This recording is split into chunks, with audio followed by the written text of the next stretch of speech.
And another is there's one hadith of Jibreel alayhi salam as well, wherein Allah subhanahu wa ta'ala tells Jibreel alayhi salam that, Ya Jibreel, I love Prophet Muhammad sallallahu alaihi wasallam. I love him, so you love him. I love him, so you love him. So you love him too. So Jibreel alayhi salam will love him. And then Jibreel alayhi salam goes to he conveys this message to all the beings in the heavens, and all of these creatures, all of these beings will love Prophet Muhammad sallallahu alaihi wasallam. So this is the thing. If you want to know Allah subhanahu wa ta'ala, who does He love the most? Habibullah. Who is He? It's Prophet Muhammad sallallahu alaihi wasallam. Allah is saying, I love him the most. So that is sufficient of a reason that, oh Allah, He loves the most Prophet Muhammad sallallahu alaihi wasallam, I have to love Prophet Muhammad sallallahu alaihi wasallam. That is sufficient of a reason, but it doesn't stop there. There are many things. The Prophet's sacrifices for us. Prophet Muhammad sallallahu alaihi wasallam did a lot of sacrifices just for us. He didn't have to do it. The main job of Prophet Muhammad sallallahu alaihi wasallam is to go, give da'wah, invite people to Islam, and that's it. But he didn't stop there. He went extra distance.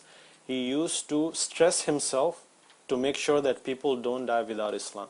So when he used to see people died without accepting Islam, he would be very worried about it. He would be said, he would say, oh, that person died without accepting Islam. He is concerned. He would feel bad about that person. So he overdid himself, and the job that he was told to do, he was so much concerned about it. Even that story of Taif, when he went, how those people treated Prophet Muhammad. They hit Prophet Muhammad with stones, and then he was given the option to punish those people, Allah's punishment come over him, but he said no. Maybe generations after him will accept Islam. So he struggled for us. He could have taken many action, and maybe Islam would have not reached us, but he made every possible effort to make sure that dawah goes as much as possible. And also his concern for us. This is the thing that really shakes me up. So when we look at all this ahadith that we learn about Prophet Muhammad sallallahu alaihi wasallam, he one time, that hadith wherein Prophet Muhammad sallallahu alaihi wasallam went to a graveyard, he made dua to those people, and then he told his companions that I wish that we could see our brothers. So the companions of Prophet Muhammad sallallahu alaihi wasallam told him that aren't we your brothers? We are your brothers. What are you? Why do you want to see your brothers? So Rasulullah sallallahu alaihi wasallam said that, no, you are my companions, you are my sahabi, but my brothers are who? My brothers are those who will come after me. Those are my beloved ones. Those are the ones, they will come after me, and they will believe in me. You see me now.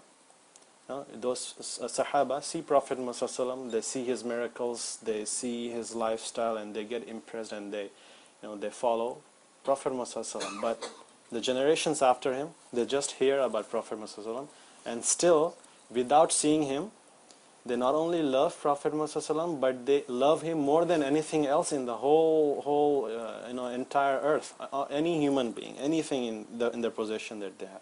So that is the reason why Prophet Muhammad sallallahu alaihi wasallam is saying that those are my beloved ones. Those are my brothers. And really think about it. Who would say something like that about us? Even Prophet Muhammad sallallahu alaihi wasallam didn't see us, and then who else would do that? Do you know anybody who didn't see us would love us like this? Nobody would do that. Just Prophet Muhammad sallallahu alaihi wasallam. And sometimes, actually, Allah subhanahu wa ta'ala revealed a verse on this one as well, again from Surah Tawbah. And Allah subhanahu wa ta'ala himself is testifying to the fact that, let me read this translation. Allah subhanahu wa ta'ala said, verily, there has come to you a messenger from amongst yourselves. It grieves him that you should receive any injury or difficulty. He is anxious over you. For the believers, He is full of pity, kind, and merciful. So Allah subhanahu wa ta'ala is testifying here to the fact that if there is anything that happens to us, any difficulty happens to us, it really grieves Him. He's like our father figure. Anything happens to us, He'll get affected. So we hear some Muslim dying far away place, we just say, oh yeah, that person happened, such and such thing happened to him. But if that news would reach Prophet Muhammad, he would be grieved. He didn't even see that person, but just that news, that really grieves him. So that's the reason why he was so much concerned for us. And there are so many examples that I can give. One time he was crying. He was reciting a verse and he was crying. He was crying so much that Allah subhanahu wa ta'ala had to send Jibreel alayhi salam to ask why he was crying.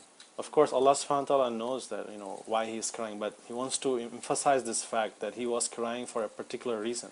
So when Jibreel alayhi salam, he asked him, why are you crying? He said, my ummah, and he was crying. He was crying very hard. So he mentioned about the verse, and Prophet Jibreel alayhi salam went back. Then Allah subhanahu wa ta'ala sent him back again and told him that Allah will satisfy him regarding his ummah. So basically the point here is that he is crying for the ummah. I mean, he doesn't have to do that. He was sent as a messenger. His job is to do da'wah, make dua for us, general dua. He doesn't just make dua, he cries and cries. Allah subhanahu wa ta'ala had to send Jibreel alayhi salam to ask him, why are you crying so much? So he did a lot for us. He made so much dua for us, really. Who would do that, such a thing like that to us, really? Think about it. And, he would make every effort to pray janazah of the Sahaba. Even the person who used to clean the masjid doesn't have any significance in the society. He would be really troubled when people don't inform him of the janazah. He would be like angry. Why didn't you really wake me up if I was sleeping? I wanted to pray janazah. I wanted to benefit him or her. So he was so concerned about that again. And also, many other hadith. You also know that event of the Mi'raj that he went. What happened there in Mi'raj? The command of praying 50 times a day, right? So the salah. So he would have just come back and he would have said, you guys pray 50 prayers now. Just imagine what would have happened to us if we prayed 50 prayers. But no, he remembered what? He remembered our difficulties. He wanted to make it easy for us. He didn't have to reduce it. But advice of Prophet Musa alayhi salam, he went back again and again. It was embarrassing for him again to make it reduce again and again. He had to go multiple times, but he did that just for us. Just for us. He didn't have to do it. He would have said, oh, my ummah will get a lot of rewards, so let them pray 50 prayers. They will be patient. It will be good for them. No. He not only had it reduced, but also all the rewards of those 50 prayers are now in 5 prayers. So that's again, and also on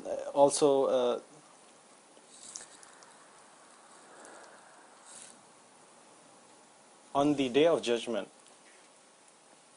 just imagine that you are having very difficult situation, because that day is very, very problematic, very dangerous. You will just freak out because of the things that you see that day. And on that day you will see Allah subhanahu wa ta'ala is very angry over the sins that the entire humanity committed. And you know that the situation, you see the hellfire in front of you. You will go to your parents, can you help me? No. You go to your children, help me? No. Your wife, your husbands, help me? No help, just mind your own business. I'm going to just be concerned about me. Nobody will help you really. All your friends, you gave them all your wealth to help them. Your friends will say, sorry, not today. Not today, I cannot do anything today. At that time when you will be so hopeless, there will be only just one person to turn to, and that will be Prophet Muhammad sallallahu alaihi wasallam.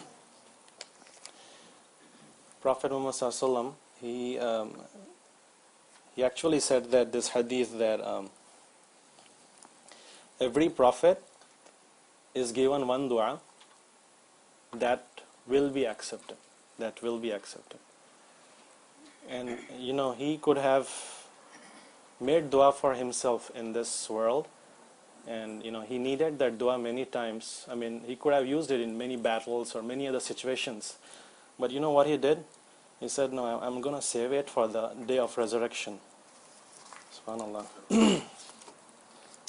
I'm gonna use that to intercede my people.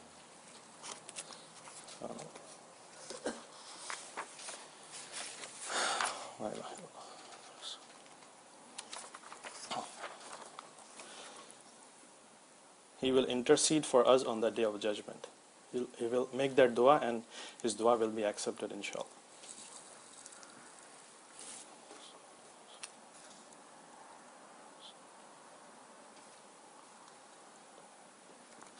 So again, it is sufficient of a reason to know that he is the person with the best character in the whole universe, and that's the reason. I mean, in terms of manners and everything, Prophet Muhammad ﷺ was the best, and that is again another reason why we should love Prophet Muhammad ﷺ. And also our level in Jannah as well. Just imagine that. Again, the hadith of Prophet Muhammad ﷺ, he said that, basically paraphrasing this hadith, he said a person will be raised with those whom he loves. A person will be raised with whom he loves.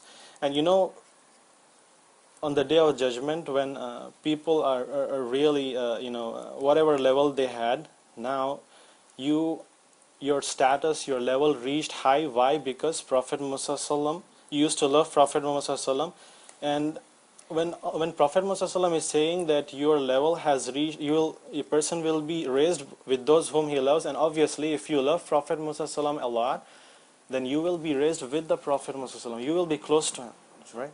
So everybody will be here and there, and now you will be called that, okay, you used to love Prophet Muhammad ﷺ more, now you come close to Prophet Muhammad ﷺ. You will be with him, and not only in the day of judgment, also in Jannah, you will be close to him. Not just any ordinary Jannah, but Prophet Muhammad ﷺ obviously is going to get the highest Jannah in the Jannah. There's many levels, right? He will be on the top. So because of your love of Prophet Muhammad ﷺ, your actions will increase accordingly. Your actions will increase accordingly. So much so that you will get that high level of Jannah as well. So loving him will automatically affect your actions so that your Jannah will